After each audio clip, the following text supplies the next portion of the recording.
दोस्तों, हाल ही में रिलीज हुई मूवी सूर्या सैटरडे का आज हम फुल एक्सप्रेशन करने वाला हूँ, तो बने रहे वीडियो के अंत तक। मूवी की शुरुआत में हमें सूर्या के बचपन को दिखाया जाता है। उसके फैमिली में सूर्या की माँ पापा और एक बहन होता है और सूर्या रोज किसी न किसी से झगड़ा करते रहता है, चाहे वो स्कूल में हो या फिर कहीं भी। सूर्या की माँ का एक भाई होता है, उसके भाई का एक पत्नी और कल्याणी नाम की एक बेटी होती है जिसे सूर्या बहुत ही प्यार करता है। लेकिन कल्याणी सूर्या के गुस्से की वजह से वो उसे नफरत करती थी। कल्याणी के पिता यानी सूर्या के मामा रोज शराब पी करके उसके मम्मी को मारता था, जिसे देखकर सूर्या की माँ उसे जेल भेज देती है और कल्याणी और उसकी माँ को कहीं दूसरी जगह भिजवा देती है, जिसके बारे में किसी को मालूम नहीं होता, यहाँ तक कि सूर्या को भी नहीं मालूम होता है। यहाँ पर हमें मालूम चलता है कि सूर्या की माँ को एक बहुत ही बड़ा बीमारी होता है, जिस कारण से वो सिर्फ 2-3 महीने तक ही जिंदा रह सकती है। इस बारे में सूर्या को मालूम नहीं होता है, ये बात सिर्फ उसके पेरेंट्स को ही मालूम होता है। और एक दिन सूर्या के पिताजी उसकी माँ से कहता है कि सूर्या के गुस्से को कंट्रोल करना पड़ेगा, नहीं तो बड़ा होकर वो कुछ भी कर सकता है। फिर सूर्या की माँ ने सूर्या को समझाया कि गुस्सा करने का सही वजह होना चाहिए। जिस दिन मैंने तुम्हें कुछ नहीं बोलूंगा उस दिन तुम गुस्सा कर लेना, यानी कि सप्ताह में सिर्फ एक ही दिन करना। फिर सूर्या रोज आकर पूछता था कि आज मैं गुस्सा कर सकता हूँ या नहीं। फिर उसकी माँ आज नहीं करना है बोलती है, क्योंकि सूर्या छोटी छोटी गलतियों पर गुस्सा करता था। फिर एक दिन सूर्या की माँ दुनिया छोड़कर चली जाती है और उस दिन शनिवार था और उसी दिन सूर्या की मामा उसके घर आकर सूर्या की माँ को चप्पल फेंक कर मारता है, क्योंकि सूर्या की माँ ने उसे जेल भेजवाई थी। फिर क्या उस दिन सूर्या अपनी सारी गुस्सा अपने मामा पर निकाल देता है और वही दिन से वो सप्ताह में बाकी दिन अगर गुस्सा भी आता है तो वो कुछ नहीं करता, वो डायरी में उसका नाम लिख लेता है। फिर शनिवार को उसे फोड़ देता है, लेकिन उससे पहले वो सोचता है कि अभी भी उस पर गुस्सा आ रहा है या नहीं। अगर नहीं आता है तो वो उसे छोड़ देता है। अब इसी तरह से समय बीतता जाता है और कुछ समय के बाद सूर्या की बहन का शादी पक्का हो जाती है और उस शादी में सूर्या की बहन अपनी माँ की साड़ी पहनना चाहती थी और लड़के के पेरेंट्स अपनी दी हुई साड़ी को पहलवाना चाहते थे, लेकिन सूर्या के बहन ने अपनी माँ की ही साड़ी पहन ली, जिसकी वजह से उस लड़के के पिताजी ने उसकी माँ को कुछ गलत शब्द बोल दिया, जिसे सूर्या ने सुन लिया। लेकिन उस रात शुक्रवार था, जिसके कारण से वो कुछ भी नहीं किया। उसने वह बात अपनी दीदी और पिताजी को बताया, जिसके वजह से उसके पिताजी सूर्या को समझाया कि अगर तुमने कुछ भी किया तो तुम्हारे दीदी के साथ शादी के बाद कुछ अच्छा सलूक नहीं करेंगे। लेकिन जैसे ही उस रात के 12 बजे फिर वह उस लड़के के पिताजी को 12 बजा दिया। फिर उसके बाद से उसकी बहन ने उसे रिश्ता तोड़ दिया। सिर्फ उसके बहन के पति ही रिश्ता नहीं तोड़ा था। अब इस दिन से सूर्या के पिताजी सूर्या के डायरी में लिखे हुए नाम के पास जाकर के उससे पहले बचाने की कोशिश जरूर करता है। एक दिन एक कॉफी शॉप पर एक लड़के को उसके सेठ ने मारा था और जब ये बात सूर्या को मालूम चलता है तो वो उस लड़के के साथ उसके सेठ के पास चला जाता है। उसके सेठ का नाम नारायण प्रभा होता है। उस लड़के की सिर्फ यही गलती थी कि उसके सेठ के घर के घड़ी को 10 मिनट आगे कर दिया था।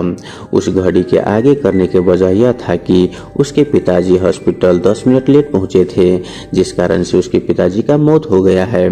इसी वजह से वो लड़का जब भी घड़ी देखता है तो वो 10 मिनट आगे कर देता है, लेकिन फिर भी नारायण प्रभा ने उस लड़के को मारा। लेकिन उस दिन शुक्रवार था, इस कारण से वो कुछ भी नहीं किया। लेकिन सूर्या जब शनिवार को आता है तो वो फिर नारायण प्रभा के आदमियों सहित उसे बहुत मारता है। वही इस घटना के बाद वो लड़का भी उसके पास से काम छोड़ देता है, क्योंकि वो उसके पास काम करना नहीं चाहता था। उसके बाद से हमें एक लड़की को दिखाया जाता है जो कि एक पुलिस में न्यू ज्वाइनिंग के लिए आई होती है, जिसका नाम चारुलता है। दरअसल में वह सूर्या की मामा की लड़की है जो कि अपना नाम बदल लिया था। पुलिस स्टेशन में ज्वाइनिंग पेपर सीआई को दिखाना था, तभी वह ज्वाइनिंग कर पाएगी। इसी कारण से वो पुलिस स्टेशन में सीआई का इंतजार कर रही थी। यहाँ पर हमें सीआई को दिखाया जाता है जिसका नाम दया होता है, जो कि वो अपने भाई जिसका नाम ओमानम है उसके एक खास आदमी को उठा लिया था, क्योंकि उसके भाई ने उसके जमीन के ऊपर एक केस फाइल किया था, जिससे कि कोर्ट में यह फैसला किया कि जब तक कि दया के भाई नहीं साइन करेंगे तब तक उस जमीन को दया नहीं बेच सकता, क्योंकि दया के भाई एक पॉलिटिशियन होता है और उसका पावर बहुत ही ऊपर तक होता है। अब पुरोमानंद के पास उसके खास आदमी को मारते हुए वीडियो भेजता है, लेकिन वह वीडियो मोबाइल में नेटवर्क नहीं होने के कारण डाउनलोड नहीं होता है, जिसके कारण से दया यह समझ बैठता है कि यह उसके भाई के खास आदमी नहीं है, नहीं तो अभी तक उसका कल आ जाता। अब यहाँ पर कल नहीं आता है, जिसके बाद से वो उसे छोड़ देता है। फिर थोड़ी देर के बाद उसका भाई का कल आता है, जो कि अब तक बहुत ही देर हो चुका था, क्योंकि दया ने उसे पहले ही छोड़ दिया था। अब वहाँ से दया शुक्लापालिम गांव आता है। वो वहाँ पर मौजूद सारे गांव वाले को बिना कारण मारने लगता है। दरअसल जब दया सीआई नहीं था, तब उसके और उसके बड़े भाई के बीच में अपने जमीन के लेकर विवाद हो गया था।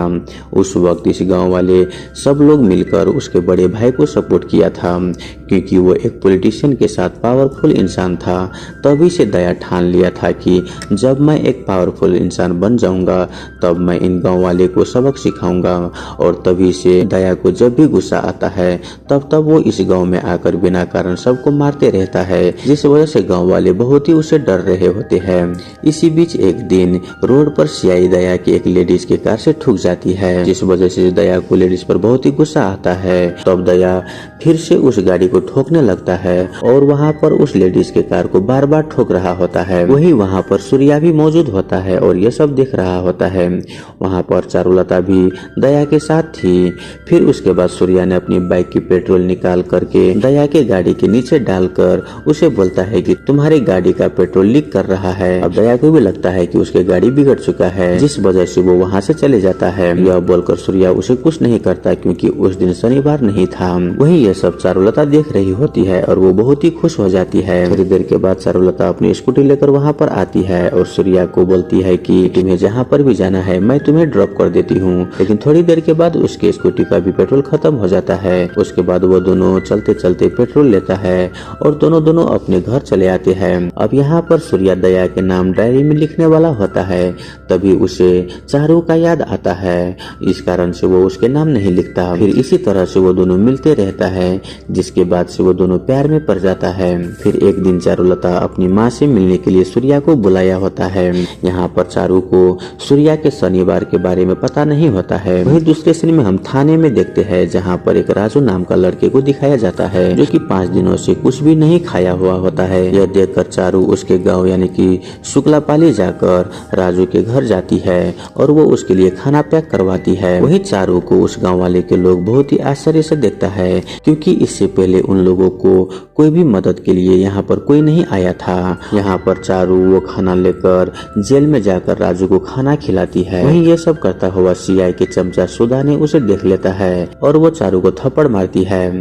वहीं ये बात सूर्या को मालूम चलता है, तो वो शनिवार के दिन सुधा को मारता है और वो उन लोगों को भी मारता है जिसने चारू के साथ बदतमीजी किया था। वहीं दूसरी ओर नारायण प्रभा के आदमी को चारू और सूर्या के बारे में मालूम चल जाता है और नारायण प्रभा बोलता है कि जब भी लड़की उसके साथ रहेगी तभी उसे मारना, क्योंकि सूर्या लड़की के आगे कुछ नहीं करेगा। इधर दया के भाई दया को कॉल करके अपने घर बुलाता है, ये कहकर कि मैं तुम्हारे जमीन तुम्हें दे दूंगा। दया भी खुश होकर वहां पर चले जाता है, लेकिन उसके भाई उसे मिलता ही नहीं। दया बहुत देर तक वहां पर इंतजार करता है और वो समझ जाता है कि उसके भाई ने उसे बेइज्जती करने के लिए यहाँ पर बुलाया है, तो वो गुस्से में शुक्लापालिम गांव आ जाता है और वहां पर आकर वो बहुत ही बेरहमी से लोगों को मारने लगता है। वही वहां पर दया के साथ चारू भी थी। इसी दौरान दया ने एक लड़की को धक्का दे दिया, जिस कारण से वो गिर गई और उसके गले में चोट लग गई, जिसे चारू बचाने के लिए जा रही थी, मगर दया ने उसे रोक लिया। तभी चारू के पास सूर्या का कॉल आता है, जो कि सूर्या ने चारू को अपनी शनिवार वाला स्टोरी बताने के लिए कॉल किया था, क्योंकि वो उसे धोखा देना नहीं चाहता था। फिर चालू कॉल अटेंड करके वहाँ की सारी बातें सूर्या को सुनाती है। फिर वहाँ पर सूर्या आ जाता है और उस बच्ची को लेकर हॉस्पिटल जाता है, क्योंकि तब तक दया उस गांव से चला गया था। अब सूर्या चारुलता से मिलकर वो अपनी शनिवार वाला स्टोरी बताने ही वाला होता है, तभी वहाँ पर नारायण प्रभा के आदमी आकर उस पर अटैक कर देता है। अब यहाँ पर सूर्या चारुलता को ये स्टोरी बता नहीं सका, लेकिन नारायण प्रभा के आदमी को बहुत ही बेरहमी से मारने लगा। अब यह सब देखकर चारुलता वहाँ से चुपचाप चली गई, क्योंकि वो सूर्या के ये रूप नहीं देखा था। फिर वो घर आने के बाद सोची। वह अपनी माँ को कहने लगी कि वह जो भी करता है मैं उसे प्यार करती हूँ, मैं उसे नहीं छोड़ सकती। फिर वह दोनों आपस में मिल जाते हैं। अब यहाँ पर सूर्या शुक्लापालिम के लोगों में जो डर है वो उसे भगाना चाहते थे। वहीं दूसरी तरफ दया ने अपने बड़े भाई को मारने का प्लान बनाने लगता है। यह बात चारू को मालूम चल जाती है। अब क्योंकि सूर्या सैटरडे को ही दया को मार सकता है, इसीलिए वो उसके प्लान को सैटरडे तक ले जाता है और वो अपने डायरी में उसका नाम सबसे पहले लिख देता है। वहीं दया अपने भाई का सारे शेड्यूल मालूम कर लेता है। वो यह देखता है कि उसके भाई अकेले मंदिर जाता है और रात को 11 बजे क्लब में जाता है। वहीं क्लब में बहुत ज्यादा सिगरेटी होता है, लेकिन मंदिर में कोई नहीं होता है और इसीलिए वो मंदिर में मारने का प्लान बनाता है। इधर सूर्या शुक्लापालिम की एक दीवार पर यह लिख देता है कि हम में से कोई एक शनिवार को पहला कदम उठाएगा ताकि उन सब में हिम्मत आ सके।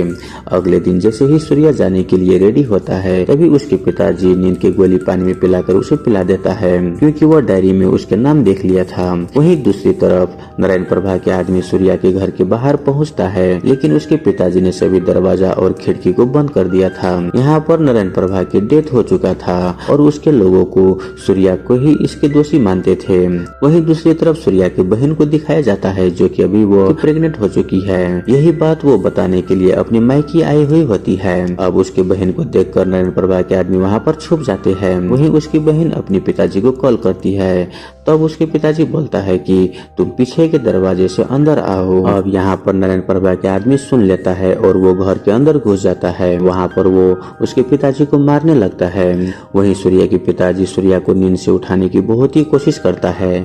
अब यहाँ पर उसका आदमी देख लेता है कि सूर्या सो रहा है और वो उसे मारने के लिए चले जाता है, लेकिन सही टाइम पर सूर्या उठ जाता है और उन सबको मार के सीधा क्लब पहुंचता है, क्योंकि चारों ने अपने दिमाग लगाकर दया को मंदिर जाने से लेट कर दिया हुआ होता है और इसीलिए दया अपने भाई को क्लब में मारने वाला था। अब यहाँ पर हम देखते हैं कि जैसे ही दया अपने भाई को मारने ही वाला होता है, वहाँ पर सूर्या मास्क लगाकर आ जाता है और उसके भाई को बचा लेता है। यहाँ पर सूर्या और चारों ने सोचा था कि सिर्फ दया के बड़े भाई ये जान ले कि उसके भाई दया ही उसे मरवाना चाहता है, वो अपने आप ही उसे निपट लेगा।